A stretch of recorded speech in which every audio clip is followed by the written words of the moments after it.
स्वामीशील प्रभुपाद यांनी आंतरराष्ट्रीय कृष्ण भावनामृत संघाची म्हणजेच इस्कॉन या आंतरराष्ट्रीय संस्थेची स्थापना केली आहे। या इस्कॉन संस्थेच्या वतीनं शनिवारी रात्री कोल्हापुरातील महासैनिक दरबार हॉलमध्ये महासत्संग कार्यक्रम आणि दीक्षा गुरु परमपूज्य राधानाथ स्वामी महाराज यांच्या प्रवचनाचं आयोजन करण्यात आलं होतं।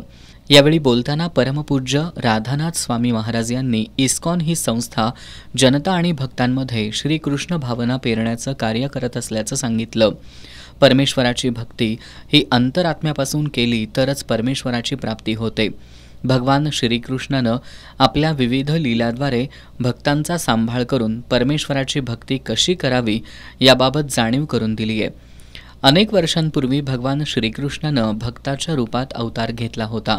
त्यांचं नाव चैतन्य महाप्रभू असं होतं।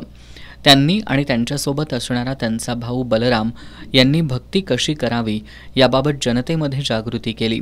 भगवान श्रीकृष्ण हे चैतन्य महाप्रभूंच्या रूपात कोल्हापुरात आल्यानं त्यांच्या चरण कमलांची स्थापना कोल्हापुरातील हरिओम नगर इथल्या इस्कॉनच्या मंदिरात केली असून या ठिकाणी भक्तिरस निर्माण झाला असल्याचं परमपूज्य राधानाथ स्वामी महाराज यांनी सांगितलं। यावेळी इस्कॉन संस्थेचे सर्व गुरुवर्य, शिष्य, पदाधिकारी आणि भाविक मोठ्या संख्येनं उपस्थित होते।